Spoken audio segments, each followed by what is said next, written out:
Before I start the video today, I want to remind everybody to come over to my Patreon channel. I just released a new video yesterday. It's a very good video.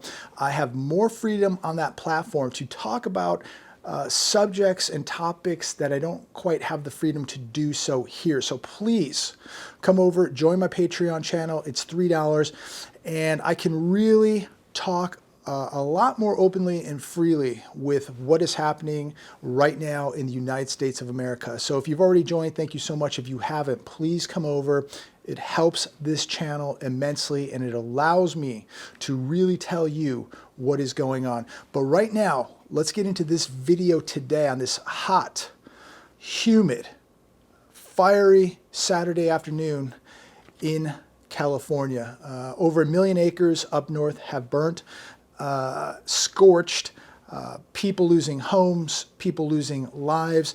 It is hell on earth for the people up in the San Francisco area. Over 1 million acres now scorched. Is this a message? Is God sending a message to the West Coast? This state is in so much trouble. It's in shambles.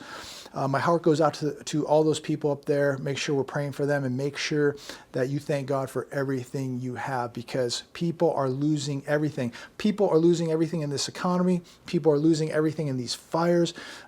Is God sending a message to the United States of America? Maybe it's time to start waking up. But here's a message that we got today on CNBC. House passes bill to put $25 billion into the United States Postal Service and reverse changes amid uproar. This is amazing how quick the House got this done, but they can't get the bonus money or the $600 a week to the people of the United States of America. They can't get you a cent, but they could get the Postal Service $25 billion like that. That happened today. So while people are starving, while people are losing their businesses, losing their homes, losing their cars, losing their lives, the good news is, for everybody out there looking for the good news, the Postal Service got $25 billion, while millions of people in America are going to be left homeless, jobless, and starving.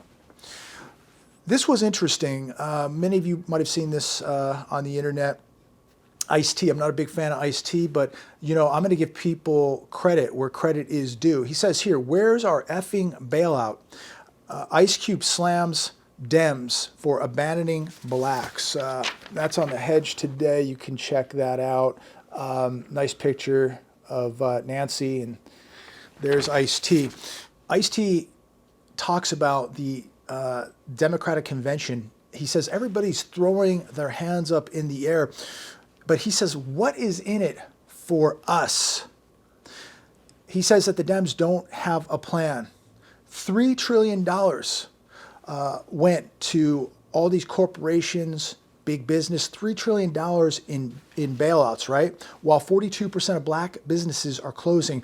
Where is our bailout? And I'm going to ask the same thing. Where is my bailout? Where is your bailout? Where is everybody's bailout? Where is the average American's bailout, the middle class bailout? Where is our bailout? He says Dems and Republicans don't have a plan. We need to stop playing with these people. And I agree. Maybe it is time to stop playing with these people. Where is my bailout? Where is middle class America's bailout? Where's the black bailout, the white bailout, everybody's bailout?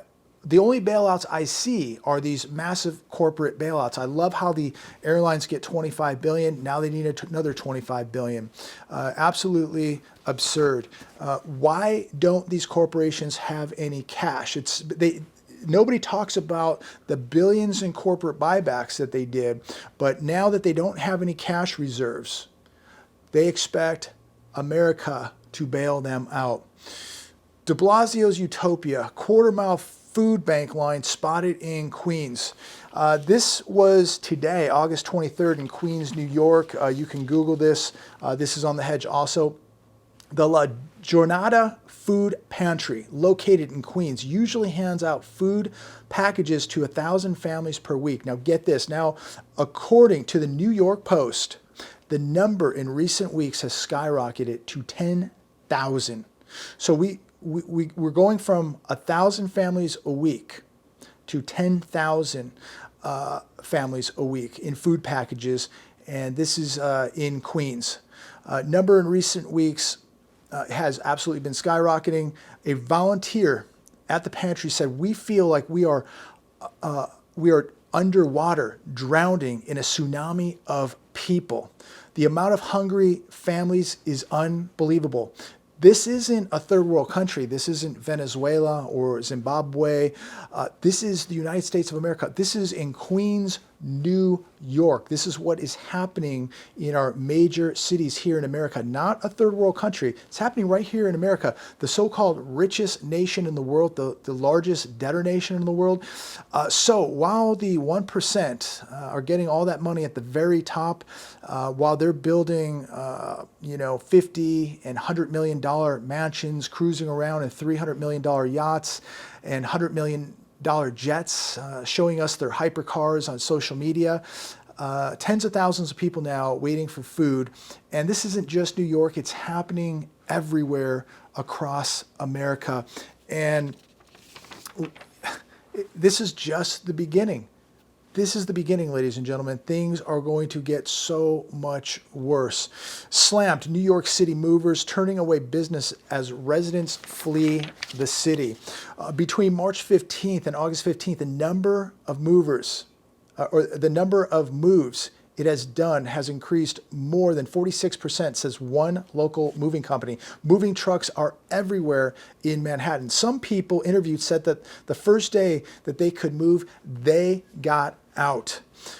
The unfortunate thing here is when you look at the people at the food banks, when you look at people who don't have the maybe financial means to get out, who can't afford to flee, these hellholes, they're stuck. They are stuck in a hellhole.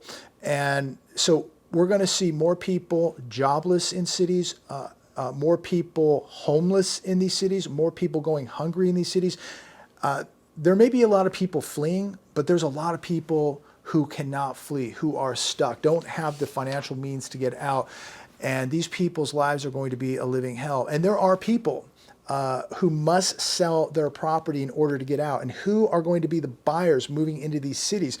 If I have a place in Chicago or New York, it's going to be hard for me to find a buyer in order for me to move. Now, unless I'm very wealthy and I can just leave my place for one of my other places, well, that's fine. But the average American must sell his property in order to flee these hellholes. So the question is, who's going to come in and buy it? Unless it's some type of investors or some hedge fund or some kind of institutional money coming in and buying these homes. I don't know who these buyers are who would be coming into these cities now to purchase properties in order for people to flee. New York grocers alarmed by uptick in theft, quality of life crimes. New York PD is not very responsive when they call, whether it's about thieves or neighborhood drug peddlers. We are pretty much on our own, said Pedro Goico, who owns 6 grocery stores in the Bronx and Brooklyn. We are getting no help from the city. They're getting no help from the police. 67% of his bottom line has disappeared because of shoplifting. Can you imagine? I want everybody to think about this. Look, the lights are still on. Things are still somewhat functioning. Can you imagine what this is going to look like in 6 months or to a year from now, what this is going to look like? Look, this economy is imploding right before our very eyes. Things are still okay, even though they're not. But can you imagine what this is going to look like 6 months to a year down the road? Because we have not even seen the repercussions from 5-6 months now of this economy being shut down. I mean, just think like a day, a week of a economy being shut down, the damage it does. We are now going on 23 weeks of being shut down. This is going to take probably over a decade to come back from. And the question is, can this country even come back? 70% of this GDP is based on consumption. Consumers, people buying things with money they don't have. Leisure and hospitality is our main job sector in America. leisure and hospitality, servant-type jobs.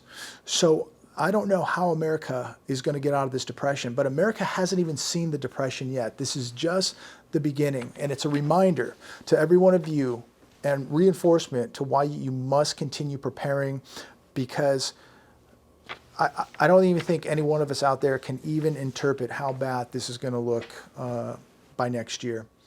If things couldn't get any worse for Lyft and Uber, Uber Eats found to be underpaying drivers on 30% of trips. This was really interesting. Uber Eats could find itself dealing with some very real legal problems. Computer scientist Armin Sami, who also has worked part-time as an Uber Eats driver, built a Chrome browser extension called Uber Cheats that helps drivers track their tips and pay. The extension seems to show Uber shorting drivers on average between 25 and 30% of tips. Drivers were also not getting paid 2.5 miles per delivery.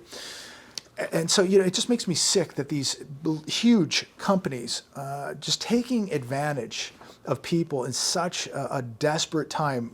So many of these people working for Uber and Lyft, I mean, they're using these jobs as side hustles.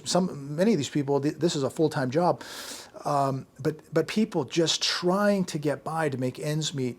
And you have a company like Uber now allegedly ripping off their drivers. And that's just really, really sad, especially with what is going on right now in this depression. And so companies ripping off their employees. I was at a hamburger joint last night, and Habit. It's called Habit, the Habit Grill. You may have one in your area. Good food, decent prices, but I hadn't been there in a while, and I decided to just get a steak sandwich. And I got to tell you, the prices haven't gone down. They have gone up. The steak sandwich, and I am not even exaggerating, had to be 50% the size of what the steak sandwich was a year ago. I probably had not had a steak sandwich there in about a year. And it was literally half, maybe it was 40%.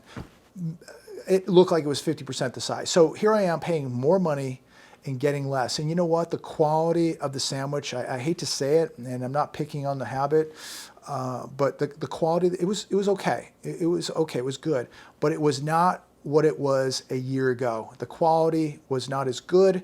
The amount, the size of the sandwich, nearly half the size, 40, 50%. But one thing that was larger was the price. So here we have it, companies ripping off employees. And when I go and buy food now, I'm getting less and paying more. I'm getting less quality. I'm getting less amount.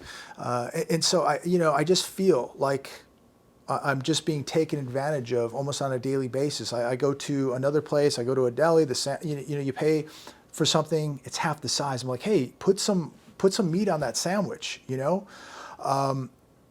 But it's just where we're at today. Companies now, I guess, have to steal from their employees in order to survive. And I guess restaurants now are going to just give you the bare minimum because they have to survive in order to make a buck, I guess. I don't know. But again, you go to a grocery store, you buy a box of cereal, it's a lot more than it was a couple years ago. It's half full, and it tastes like garbage.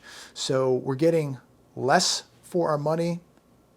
We're getting less quality for our money. Prices keep going up, up, and up. But this is the times, I guess. So I just wanted to check in with everybody. I hope everybody is having a good weekend. Hope everybody's getting out, getting a little bit of sun. Enjoying life a little bit, enjoying nature, taking a break from reality and negativity. Look, the news is not good, but I'm just a messenger. That's it. I'm just telling you what's going on. And to be right now, I want to leave you with one thing. Make sure you are aware of your surroundings. Situational awareness. So much crime going on out there. So many bad people out there. Make sure you are really using situational awareness and really paying attention to the environment you are in. Things are happening at a record pace, but look, it's still good to have balance in your life. I know I have some friends that are at the beach today. I went out and just went for a nice little walk today myself. The news isn't good, and the news isn't going to be good for a very long time. In fact, it's going to get much, much worse.